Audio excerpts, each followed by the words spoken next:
നമസ്കാരം. ഏപ്രിൽ 7 ലോകാരോഗ്യ ദിനമാണ്. ആരോഗ്യത്തിനായി ഒരുമിച്ച് നിൽക്കൂ, ശാസ്ത്രത്തോടൊപ്പം നിൽക്കൂ എന്നാണ് ഈ വർഷത്തെ ലോകാരോഗ്യ ദിനത്തിന്റെ പ്രമേയം. ഈ ദിനത്തിൽ നമ്മളോടൊപ്പം ആരോഗ്യ പ്രവർത്തക ഡോക്ടർ റോസ്നാര ബീഗം ചേരുകയാണ്. സ്വാഗതം ഡോക്ടർ.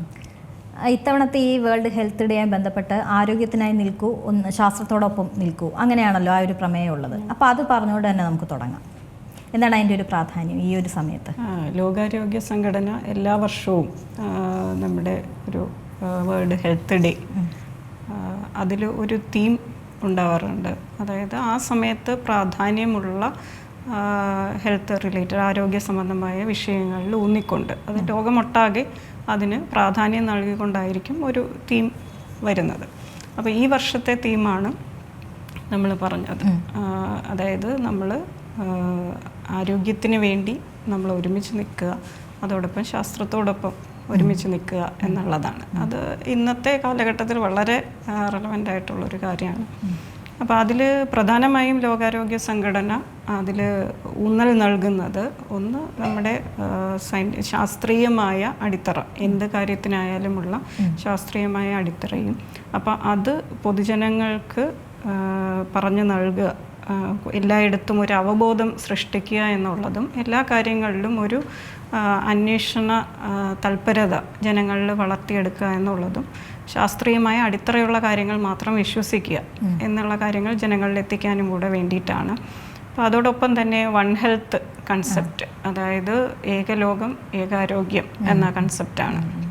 അപ്പോൾ ആ ഒരു കൺസെപ്റ്റ് എന്ന് പറയുന്നത് മനുഷ്യരുടെ ആരോഗ്യം എന്ന് പറയുന്നത് മനുഷ്യരുടെ മാത്രം ആരോഗ്യമല്ല, നമുക്ക് ചുറ്റുമുള്ള എല്ലാം, അതായത് മൃഗങ്ങളും സസ്യങ്ങളും പരിസ്ഥിതിയും എല്ലാം, അതായത് നമ്മുടെ മൊത്തം ഈ ഗ്രഹത്തിൻ്റെ ഒരു ഹെൽത്ത്, അതിൻ്റെ ഒരു കൺസെപ്റ്റാണ് അവിടെ വന്നിരിക്കുന്നത്. അപ്പോൾ ഇതിൻ്റെ എല്ലാം ഹെൽത്ത് ഇൻ്റർലിങ്ക്ഡ് ആണ് എന്നുള്ളത് നമ്മളിപ്പോൾ കണ്ടതാണ്. നമ്മുടെ കോവിഡ് ഒക്കെ വന്നപ്പോൾ നമ്മൾ ജന്തുജന്യ രോഗങ്ങളിൽ നിന്ന് നമുക്ക് വളരെയധികം പ്രശ്നങ്ങൾ ഉണ്ടാവുന്നുണ്ട് എന്നുള്ളത് നമ്മൾ മനസ്സിലാക്കി. നിപ്പ കേരളത്തിൽ നമ്മൾ കണ്ടു. അപ്പോൾ ഇതെല്ലാം തന്നെ വിരൽ ചൂണ്ടുന്നത് ഈ ഒരു അതായത് മൊത്തത്തിലുള്ള ഒരു ആരോഗ്യ സംവിധാനം നമ്മൾ വളർത്തിയെടുക്കുക, അങ്ങനെ ഒരു സംസ്കാരം വളർത്തിയെടുക്കുക എന്നുള്ളതാണ്. പിന്നെ ഉള്ളതെന്ന് പറഞ്ഞാൽ നമ്മുടെ അന്ധവിശ്വാസങ്ങളും ബാക്കിയുള്ള കാര്യങ്ങളും, അതായത് എന്താണ് എന്നുള്ളതൊരു ചോദ്യം, അല്ലെങ്കിൽ എന്തിനാണ് എന്നുള്ളൊരു ചോദ്യം എപ്പോഴും നമ്മുടെ മനസ്സിലുണ്ടാവണം. അതിൽ സത്യം എന്താണ്, അതിന് ശാസ്ത്രീയമായ അടിത്തറയുണ്ടോ എന്നുള്ള കാര്യങ്ങൾ. പിന്നെ ഇതിൽ ഏറ്റവും പ്രധാനമുള്ളത് മൊത്തത്തിലുള്ള, അതായത് ഗ്ലോബൽ കൊളാബറേഷൻ എന്ന് പറയും. അതായത് എല്ലാ രാജ്യങ്ങളിലെയും ഗവൺമെൻറ്റുകൾ തമ്മിലും NGOs തമ്മിലും ഒക്കെ ഉള്ളൊരു കൊളാബറേഷൻ വേണം ഈ ഒരു കാര്യം നടപ്പിലാക്കാനായിട്ട് വേണ്ടിയിട്ട്. കാരണം നമ്മൾ മൊത്തത്തിൽ ഒരു ഗ്രഹത്തിനകത്തുള്ള മുഴുവൻ കാര്യങ്ങളും ഇൻവോൾവ് ചെയ്തിട്ടുള്ള ഒരു കൺസെപ്റ്റാണ്. അപ്പോൾ എല്ലാ രാജ്യങ്ങളും ഒരുമിച്ച് നിൽക്കുക എന്നുള്ളത് ഇതിൽ വളരെ പ്രാധാന്യം അർഹിക്കുന്നു. അപ്പോൾ അതിനു വേണ്ടി മൊത്തത്തിലുള്ളൊരു കൊളാബറേഷനും ഇതിൻ്റെ ഒരു പാർട്ടാണ്. എനിക്കൊന്ന് ഈ വൺ ഹെൽത്ത് കൺസെപ്റ്റ് എന്ന് പറയുമ്പോൾ ഈ ഒരു സമയത്ത് ഇങ്ങനെ ഈ നമ്മൾ നേരത്തെ പറഞ്ഞ കോവിഡ് ആയാലും നിപ്പ ആയാലും അതൊക്കെ ഈ ജന്തുക്കളിൽ നിന്ന് വരുന്നു എന്നുള്ളൊരു കൺസെപ്റ്റിൽ നിന്നായിരിക്കുമല്ലോ ഈ വൺ ഹെൽത്ത് കൺസെപ്റ്റ് എന്നുള്ളൊരു കാര്യം വന്നത്. അത് ഈ ഒരു സമയത്താണോ ഇത് ഇത്രയും? ഈ ഒരു സമയത്തല്ല.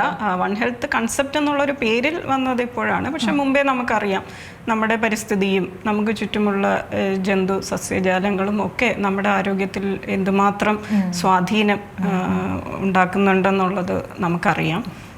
ഒരുപക്ഷെ ഇപ്പോൾ ഈ പറഞ്ഞ വൺ ഹെൽത്ത് കൺസെപ്റ്റ് ലോകത്ത് തന്നെ ആദ്യമായിട്ടൊരു സ്റ്റേറ്റ് ഓൺഡ് പ്രോഗ്രാമായിട്ട് ഏറ്റെടുത്തത് കേരളമായിരിക്കാം. കേരളത്തിൽ ഇപ്പോൾ 2 സ്ഥലത്ത്, അതായത് കോഴിക്കോട് നിപ്പ വൺ ഹെൽത്ത് നിപ്പ സെൻ്ററുണ്ട്, പിന്നെ തിരുവനന്തപുരത്ത് ഇപ്പോൾ ഒരു സെൻറ്റർ, അത് ഫുള്ളി ഫങ്ഷണൽ ആവാൻ സാധ്യതയുണ്ട്. ഇപ്പോൾ 4 ജില്ലകളിലാണ് ഇപ്പോൾ വന്നിരിക്കുന്നത്. ബാക്കി എല്ലാ ജില്ലകളിലേക്കും ഇത് വ്യാപിപ്പിക്കുകയാണ്. അപ്പോൾ ഇവിടെ പ്രധാനമായിട്ടുള്ള കമ്മ്യൂണിറ്റി, അതായത് സമൂഹത്തിലുള്ള ആൾക്കാരെ തന്നെ, വോളണ്ടിയേഴ്സിനെ തന്നെ ഇൻവോൾവ് ചെയ്തുകൊണ്ട് ഇതിൻ്റെ സർവൈലൻസും ബാക്കി കാര്യങ്ങളും ഒക്കെ നടത്തുക, കാരണങ്ങൾ കണ്ടെത്തുക, അതിനുള്ള പ്രതിരോധ സംവിധാനങ്ങൾ ഉറപ്പുവരുത്തുക എന്നുള്ളതാണ്. ഈ പ്രവർത്തനത്തിൽ ഹെൽത്തിന്റെ മാത്രമല്ലല്ലോ, ഹെൽത്ത് ഡിപ്പാർട്ട്മെന്റ് മാത്രമല്ല. അപ്പോൾ അവിടെയും ആ വൺ ഹെൽത്ത് കൺസെപ്റ്റ് അവിടെ, അതായത് നമ്മുടെ ഇപ്പം വനം വകുപ്പ്, വന്യജീവി സംരക്ഷണം, പിന്നെ നമ്മുടെ ആനിമൽ ഹസ്ബൻഡറി, വെറ്റിനറി ഡിപ്പാർട്ട്മെൻറ്റ്സ്, അങ്ങനെയുള്ള എല്ലാ ഡിപ്പാർട്ട്മെൻറ്റും അതിൽ ഇൻവോൾവ് ആയിട്ടുള്ള ഒരു ഇനീഷ്യേറ്റീവാണ്. അപ്പോൾ അത് ഒരു കൂട്ടായ പ്രവർത്തനത്തിലൂടെ മാത്രമേ ഇങ്ങനെയുള്ള അസുഖങ്ങളെ നമുക്ക് മാറ്റി നിർത്താൻ പറ്റുള്ളൂ, അങ്ങനെയാണ് നമ്മുടെ ആരോഗ്യം സംരക്ഷിക്കാൻ പറ്റുള്ളൂ എന്നുള്ളൊരു തിരിച്ചറിവാണ് ഇതിലേക്ക് കൊണ്ടുവന്നത്. അതുപോലെ തന്നെ ഈ ഒരു ദിവസം നമുക്കറിയാം, ലോകാരോഗ്യ ദിനം എന്ന് പറയുമ്പോൾ നല്ല ആരോഗ്യം, അങ്ങനെ ഇപ്പോഴത്തെ സമയങ്ങളിലൊക്കെ നമ്മൾ പറയുന്നൊരു കാര്യമാണ്. ഭക്ഷണത്തിൻ്റെ കാര്യമായാലും ഒക്കെ പണ്ട് കാലത്തിൽ നിന്ന് ഒരുപാട് വ്യത്യാസമായിട്ടുള്ള ജീവിത രീതിയായാലും ജീവിതശൈലി ആയാലും ഒക്കെ ഒരുപാട് മാറിയിട്ടുണ്ട്. ഇപ്പോഴത്തെ ഒരു കൺസെപ്റ്റിൽ നല്ല ആരോഗ്യം എന്ന് പറയുന്നത് എന്താണ്? ആരോഗ്യ പ്രവർത്തകർ അല്ലെങ്കിൽ ഡോക്ടർമാരെ സംബന്ധിച്ച് നല്ല ആരോഗ്യം എന്ന് പറയുന്നത് എന്താണ്? അത് വളരെ ട്രിക്കി ആയിട്ടുള്ളൊരു ചോദ്യമാണ്. കാരണം എന്ന് വെച്ചാൽ നല്ല ആരോഗ്യം എന്നുള്ള കൺസെപ്റ്റ് നമ്മുടെ 2-3 കാര്യങ്ങളുണ്ട്. ഒന്ന് നമ്മുടെ ഭക്ഷണക്രമം, പിന്നെ നമ്മുടെ ജീവിത രീതി, ഇതൊക്കെ ഇതിൽ പ്രാധാന്യം അർഹിക്കുന്നു. അപ്പോൾ ഭക്ഷണക്രമം എന്ന് പറയുമ്പോൾ ഓരോ ജിയോഗ്രഫിക്ക്, അതായത് കാലാവസ്ഥയ്ക്കനുസരിച്ച് ഉള്ള ഭക്ഷണക്രമങ്ങളാണ് നമ്മൾ കാലാകാലങ്ങളായി ഓരോ സ്ഥലത്തും വ്യത്യാസമാണ്. നമ്മൾ നോക്കുകയാണെങ്കിൽ ലോകത്തെല്ലായിടത്തുമുള്ള ഓരോ സ്ഥലത്തും ഓരോ രീതിയിലാണ്. പക്ഷേ ഇപ്പോൾ ഒരു ഗ്ലോബലൈസേഷൻ വന്നിട്ട് നമ്മൾ എവിടുത്തെ കൊറിയൻ ഫുഡും നമ്മളിവിടെ കഴിക്കും, ബാക്കിയുള്ള വെസ്റ്റേൺ ഫുഡ്സും എല്ലാം നമ്മൾ കഴിക്കുന്നുണ്ട്. അപ്പോൾ ഇത് നമ്മുടെ ശരീരം എത്രത്തോളം ആക്സെപ്റ്റ് ചെയ്യുന്നു എന്നുള്ളത് ഒരു ക്വസ്റ്റ്യനബിൾ ഫാക്റ്റാണ്. അപ്പോൾ നമ്മുടെ ശരീരത്തിന് ചേരുന്ന ഭക്ഷണ രീതി നമ്മൾ അഡോപ്റ്റ് ചെയ്യുക, അതോടൊപ്പം തന്നെ എക്സസൈസും ഒരു ഡിസിപ്ലിൻ ഉണ്ടാവുക എന്നുള്ളതും നമ്മുടെ ആരോഗ്യത്തിന് വളരെ ഇമ്പോർട്ടൻ്റ് ആണ്. നമ്മൾ വർക്ക് ചെയ്യുന്നു, നമ്മൾ കൂടുതലും സെഡൻറ്ററി ലൈഫ്, അതായത് വെറുതെ ഇരുന്നു കൊണ്ടുള്ള ജോലികൾ ചെയ്യുന്നവരാണ് കൂടുതലും. അപ്പോൾ അങ്ങനെയുള്ളവരെന്ത് വേണം, അപ്പോൾ അവരുടെ എക്സസൈസിന്, അപ്പോൾ എന്തായാലും നമ്മുടെ ആരോഗ്യത്തിന് വേണ്ടി നമ്മളൊരു സമയം കണ്ടെത്തുക. പിന്നെ ഈ പല ന്യൂസും നമ്മൾ കാണാറുണ്ട്, അത് ചെയ്യണം, ഇത് ചെയ്യണം, ആ ഭക്ഷണം കഴിക്കാം, ഈ ഭക്ഷണം കഴിക്കാം, അങ്ങനെ പല ന്യൂസും നമുക്ക് എന്ന് പറഞ്ഞാൽ അത് നോക്കാൻ തുടങ്ങിക്കഴിഞ്ഞാൽ നമുക്ക് പിന്നെ ആകെ കൺഫ്യൂഷൻ ആവും. അപ്പോൾ അവിടെയാണ് ഈ പറഞ്ഞ സയൻറ്റിഫിക് ചിന്ത, ശാസ്ത്രീയമായ ഒരു മനോഭാവം അവിടെ വേണം എന്നുള്ളതാണ്. അതായത് എന്തുകൊണ്ടാണ് ഇവരിങ്ങനെ പറയുന്നത്, അല്ലെങ്കിൽ എന്താണ് ഇതിൻ്റെ ബേസിസ് എന്നുള്ളത് നമുക്ക് ചിന്തിക്കാനും, നിങ്ങൾക്ക് സംശയം ഉണ്ടെങ്കിൽ നിങ്ങളുടെ ഡോക്ടറോട് തന്നെ നിങ്ങൾക്ക് ചോദിക്കാനും പറ്റും. അപ്പോൾ അത് ചോദിച്ച് അത് ശരിയാണ്, എനിക്ക് പറ്റുന്നതാണ് എന്ന് ഉറപ്പ് വരുത്തിയതിന് ശേഷം മാത്രം ചെയ്യുക. ഇപ്പോൾ ജിമ്മിൽ പോകുന്നവരാണെങ്കിലും അതിന് മുന്നേ ഒരു ഹെൽത്ത് ചെക്കപ്പും അതിലുള്ള എക്സസൈസസ് ഏതൊക്കെയാണ് നമുക്ക് പറ്റിയത് എന്നുള്ളത് ഒരു ട്രെയിനറുടെ സഹായത്തോടെയും കൺസൾട്ടൻറ്റിൻ്റെ സഹായത്തോടു കൂടിയും തീരുമാനിച്ച് ചെയ്യുക എന്നുള്ളതാണ്. അപ്പം സഡൻ ഡെത്തൊക്കെ നമ്മൾ പലതും നമ്മൾ കേൾക്കുന്നുണ്ട്, അതെല്ലാം ഒന്നുമില്ല. അപ്പം അത് എക്സസൈസ് ചെയ്തുകൊണ്ടിരിക്കുമ്പോൾ തന്നെ അപ്പം നമ്മൾ ആ എക്സസൈസ് ചെയ്യുമ്പോഴും നമ്മുടെ ശരീരത്തിന് പറ്റിയത് എന്താണ്, നമുക്ക് എന്തെങ്കിലും റിസ്ക് ഫാക്ടേഴ്സ് ഉണ്ടോ, അപ്പോൾ നേരത്തെ ഒരു മെഡിക്കൽ ചെക്കപ്പ് ചെയ്യുക, നമ്മുടെ റിസ്ക് എങ്ങനെയാണെന്നുള്ള അനലൈസ് ചെയ്യുക. അപ്പോൾ അതെല്ലാം ചെയ്തതിന് ശേഷം നമ്മളൊരു എക്സസൈസ് പ്രോഗ്രാം ചെയ്യാൻ പറ്റും. പിന്നെ ആരോഗ്യത്തിൽ പ്രധാനമായും ഇതാണ്, നമ്മൾ നമ്മുടെ കണ്ണും ചെവിയും തുറന്നു തന്നെ വെക്കുക, ചേഞ്ചസ് നമ്മൾ അക്സെപ്റ്റ് ചെയ്യാൻ തയ്യാറാവുക എന്നുള്ളതാണ്. എനിക്ക് തോന്നുന്നു ഡോക്ടർ ഈ പറഞ്ഞതായിട്ട് ബന്ധപ്പെടുത്താൻ പറ്റുന്ന സോഷ്യൽ മീഡിയയിലെ ഒരു കാര്യമാണ്. കാരണം നമുക്കറിയുന്ന പോലെ ഏത് സമയവും നമ്മളെല്ലാവരും റീൽസിൻ്റെ പുറകെ പോകുന്ന ആളുകളാണ്.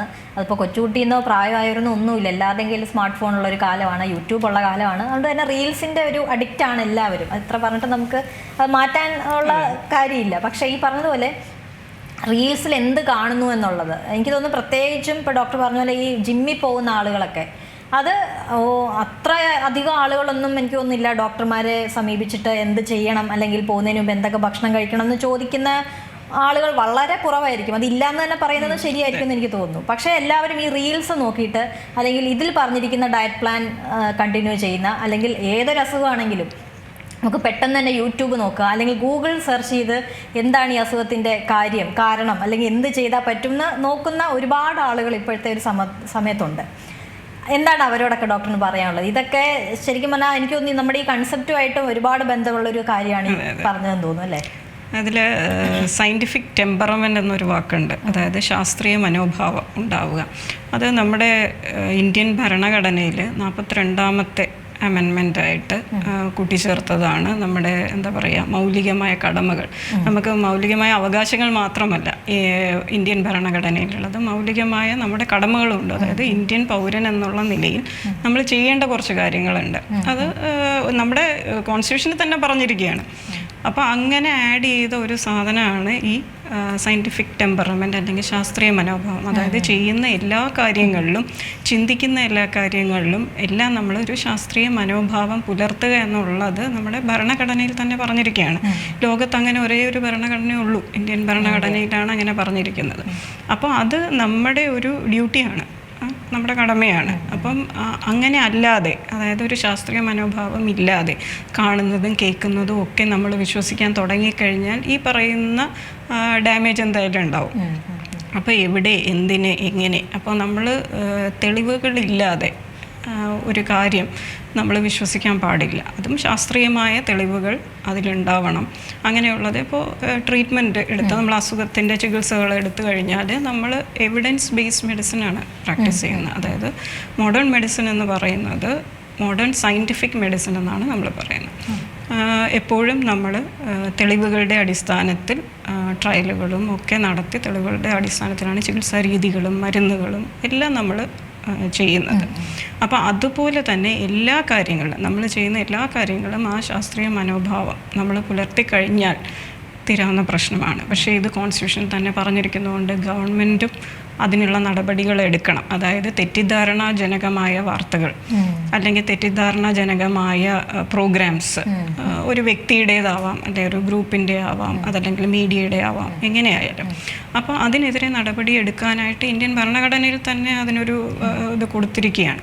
അപ്പോൾ എക്സ്പേർട്സ് തന്നെ, അതെ, എക്സ്പേർട്സ് തന്നെ. അതായത് you hear from the experts. നമ്മുടെ ആരാണോ അതിൽ എക്സ്പേർട്സ് ആയിട്ടുള്ളത് അവരിൽ നിന്ന് നിങ്ങൾ കേൾക്കുക, കേട്ടിട്ട് അത് മനസ്സിലാക്കുക. അല്ലെങ്കിൽ തന്നെ നിങ്ങൾക്ക് നോക്കാനായിട്ടും ഇഷ്ടംപോലെ കാര്യങ്ങളുണ്ട്.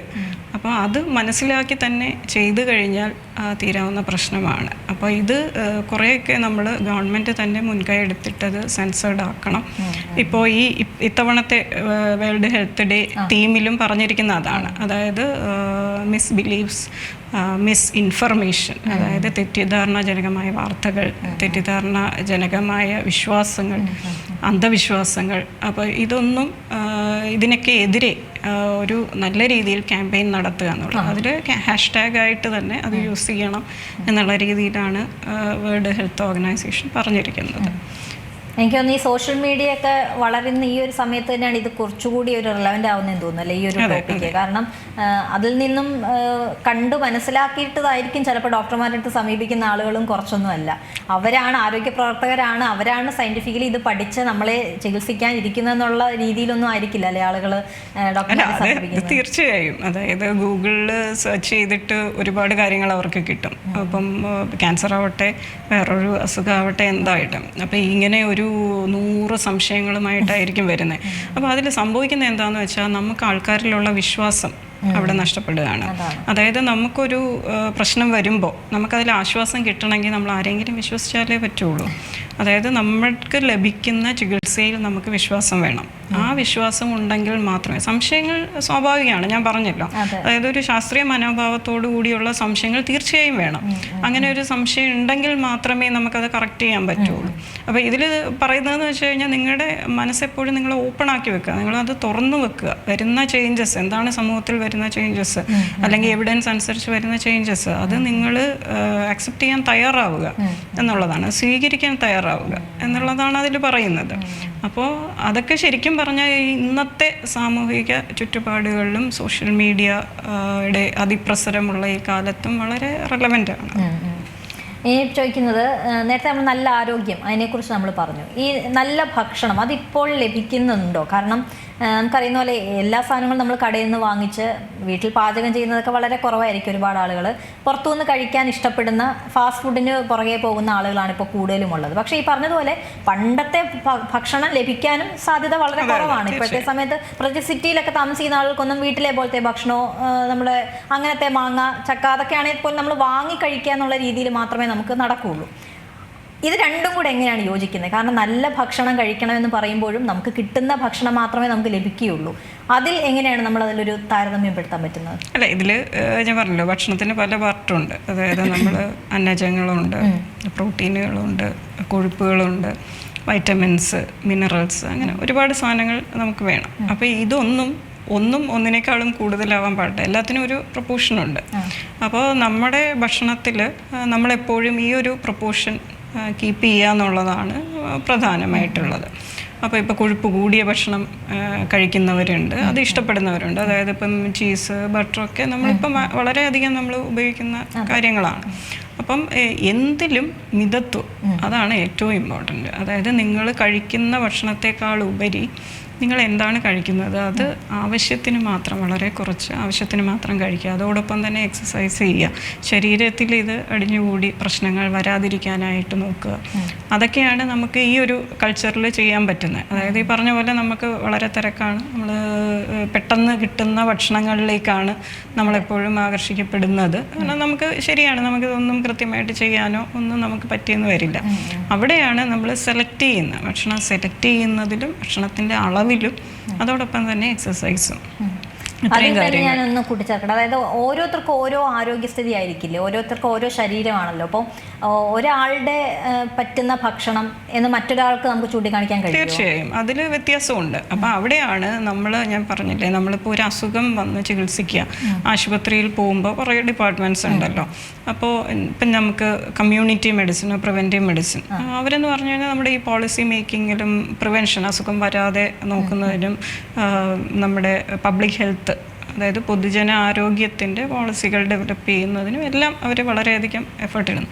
അതേപോലെ തന്നെ ഇദ്ദേഹം പറഞ്ഞ പോലെ ഒരു ഡയറ്റ് ആൻഡ് ന്യൂട്രീഷൻ ഡിപ്പാർട്ട്മെൻറ്റ്, അതായത് നമ്മുടെ ട്രിവാൻഡ്രം മെഡിക്കൽ കോളേജിലുണ്ടായിരുന്നു, കാലിക്കറ്റ് ഉണ്ടായിരുന്നു എന്നാണ് എൻ്റെ വിശ്വാസം. പക്ഷേ അത് നല്ല രീതിയിൽ ഇന്നത്തെ കാലത്ത് ആൾക്കാർക്ക് പോയി അപ്രോച്ച് ചെയ്ത് അവർക്ക് അവരുടെ സംശയങ്ങൾ, അതായത് ഓരോരുത്തർക്കും ഈ പറഞ്ഞതുപോലെയുള്ള അസുഖങ്ങൾക്കനുസരിച്ച് അവരുടെ ബോഡി ഹാബിറ്റസിനനുസരിച്ച് ശരീര പ്രകൃതിക്കനുസരിച്ചുള്ള ഭക്ഷണവും അവരുടെ സംശയങ്ങളും അവർക്കൊരു ഡയറ്റ് പ്ലാൻ ഉണ്ടാക്കി കൊടുക്കുക. അങ്ങനെയൊക്കെയുള്ള ഡിപ്പാർട്ട്മെൻറ്റ്സും അങ്ങനെയുള്ള ഡോക്ടർമാരും അത് കുറച്ചും കൂടെ നമ്മൾ പ്രൊമോട്ട് ചെയ്യണം. അതായത് നമ്മുടെ ഹെൽത്ത് ഡിപ്പാർട്ട്മെൻറ്റിലാണെങ്കിലും ഹെൽത്ത് സർവീസസ് ഉണ്ട്, നമുക്ക് മെഡിക്കൽ എഡ്യൂക്കേഷൻ, രണ്ട് ഇതാണ്. അപ്പോൾ മെഡിക്കൽ എഡ്യൂക്കേഷൻ എന്ന് പറഞ്ഞാൽ മെഡിക്കൽ കോളേജസ് ആണ്. മെഡിക്കൽ കോളേജസിൽ നമ്മൾ പറയുന്ന ഒരു മൂന്നാമത്തെ ലെവലാണ്. അതായത് ആദ്യം പ്രൈമറി ഹെൽത്ത് സെൻറ്റർ വരും, പിന്നെ നമ്മുടെ സെക്കൻഡറി വരും, അതിൽ ജില്ലാ ആശുപത്രികൾ വരും, കമ്മ്യൂണിറ്റി ഹെൽത്ത് സെൻറ്റേഴ്സ് വരും, അതെല്ലാം വരും. അത് കഴിഞ്ഞിട്ടാണ്, അതായത് ഒരു ത്രിതല സംവിധാനമാണ്. അപ്പോൾ ലാസ്റ്റാണ് എക്സ്പെർട്ട് കെയറിന്, അല്ലെങ്കിൽ അവിടെയൊന്നും പറ്റാത്ത അസുഖങ്ങൾ ചികിത്സിക്കാനായിട്ടുള്ള ഒരു രീതിയിലേക്ക് മെഡിക്കൽ കോളേജ് വരും. അപ്പോൾ മെഡിക്കൽ കോളേജിൽ കൂടുതലും ഇങ്ങനെയുള്ള കോംപ്ലിക്കേറ്റഡ് ആയിട്ടുള്ള അസുഖങ്ങളായിരിക്കും ഡീൽ ചെയ്യാം. അപ്പം താഴെത്തൊട്ട് തന്നെ അവർക്ക് ഇതിനുള്ള അഡ്വൈസ് കൊടുക്കാനുള്ളൊരു സംവിധാനം, അതൊക്കെ ഇനി നമ്മുടെ പോളിസിയിലേക്ക് വരണം. അതിന് ഈ ഒരു കൺസെപ്റ്റ് സഹായകമാവുമായിരിക്കും. അപ്പോൾ അത് വരണം, ജനങ്ങളുടെ ആരോഗ്യത്തിലേക്ക് കൂടുതലായിട്ട്, അതായത് ട്രീറ്റ്മെൻറ്റിന് അപ്പുറം, ട്രീറ്റ്മെൻറ്റിനും മെഷീനുകൾക്കും അപ്പുറം ജനങ്ങളുടെ ആരോഗ്യത്തിന് തുടക്കം മുതലേ തന്നെ ഒരു സപ്പോർട്ട് നൽകുക എന്നുള്ള രീതിയിൽ ഒരു നിർദ്ദേശം കൊടുക്കുക എന്നുള്ളത് വളരെ ഇമ്പോർട്ടൻ്റ് ആണ്. അത് വരണം. വന്നാലേ ഈ പറയുന്ന സംശയങ്ങൾ, ഇപ്പം നിങ്ങൾ ചെന്നിട്ടൊരു മെഡിസിൻ ഒ പിയിലോ അല്ലെങ്കിൽ ഒരു ഗ്യാസ്ട്രോ ഒ പിയിലോ ഇരിക്കുന്ന ഒരു ഡോക്ടറെ അടുത്ത് ചെന്ന് നിങ്ങൾക്ക് ഇതെല്ലാം ചോദിച്ചൊന്നും മനസ്സിലാക്കാൻ പറ്റില്ല. കാരണം അവർ വളരെയധികം തിരക്കിലിരിക്കുന്നതാണ്, ആ വരുന്ന അസുഖത്തിൻ്റെ ട്രീറ്റ്മെൻറ്റിനായിരിക്കും അവർ ഇമ്പോർട്ടൻസ് കൊടുക്കുന്നത്. അപ്പോൾ നമുക്കതൊന്നും വ്യക്തമായിട്ട്, പക്ഷേ എന്നിരുന്നാലും ഇപ്പോൾ നമ്മളിപ്പോൾ ഡയാലിസിസ് ചെയ്യുന്ന പേഷ്യൻസ് ഉണ്ട്, നെഫ്രോളജി പേഷ്യൻസ് ഉണ്ട്, ക്യാൻസർ പേഷ്യൻസ് ഉണ്ട്. അപ്പോൾ അവർക്കൊക്കെ അവരുടെ ഡയറ്റിൻ്റെ അഡ്വൈസ് അവിടെ കൊടുക്കുന്നുണ്ട്. പക്ഷെ അത് അസുഖം വരുമ്പോഴുള്ളത്. ഞാൻ പറഞ്ഞതെന്ന് വെച്ചാൽ അതല്ലാതെ തന്നെ നമുക്ക് ഇനിഷ്യലി തന്നെ ഇപ്പോൾ ചൈൽഡ്ഹുഡ് ഒബേസിറ്റി ഒക്കെ വളരെ കൂടുതലാണെന്നാണ് സ്റ്റഡീസ് കാണിക്കുന്നത്.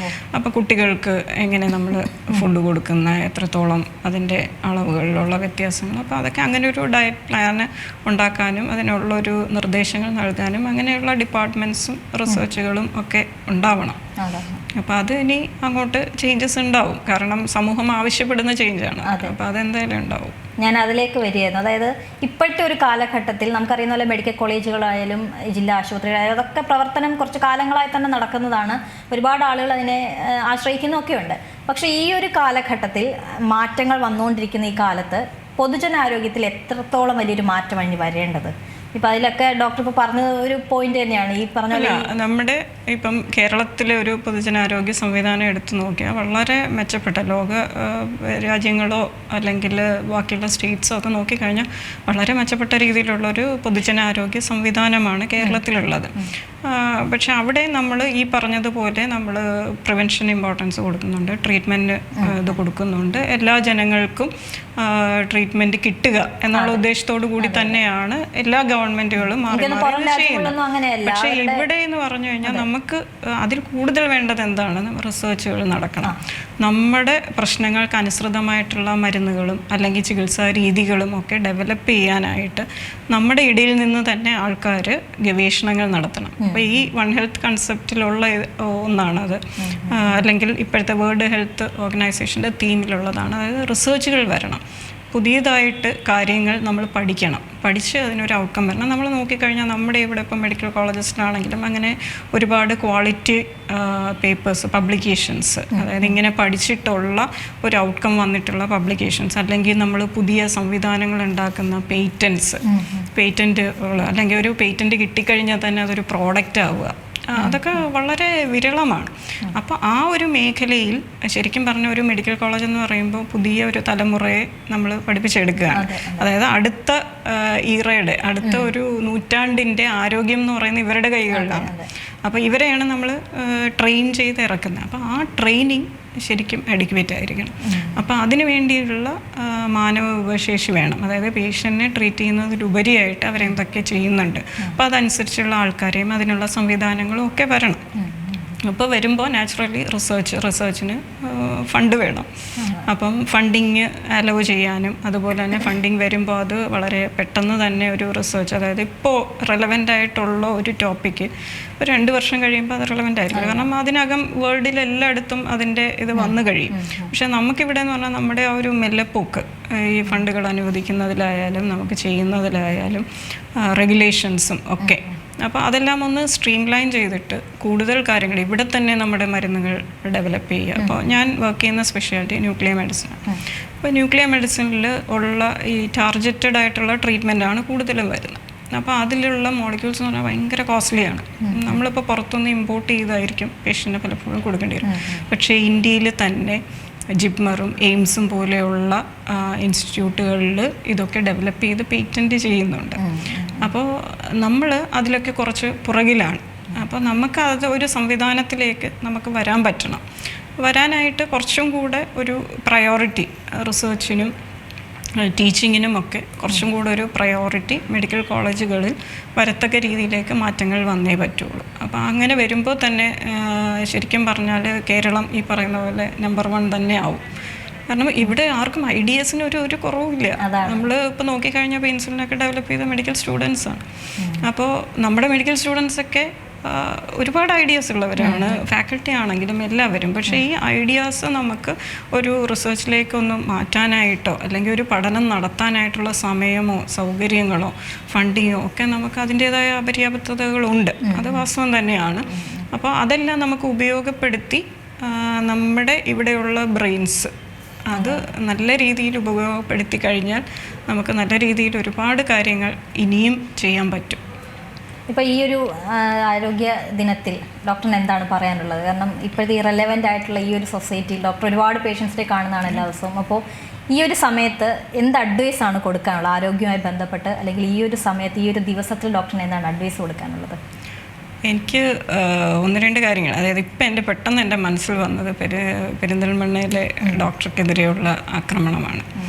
അപ്പോൾ സർക്കാർ സംവിധാനത്തിലുള്ള ഡോക്ടർമാർ അത് കുറച്ച് പേര് പ്രശ്നങ്ങളുള്ളവരായിരിക്കും. പക്ഷേ 99% ആൾക്കാരും പൊതുജനങ്ങൾക്ക് വേണ്ടി തന്നെയാണ് ഈ സംവിധാനത്തിൽ നിൽക്കുന്നതെന്നുള്ളത് നിങ്ങൾ മനസ്സിലാക്കുക.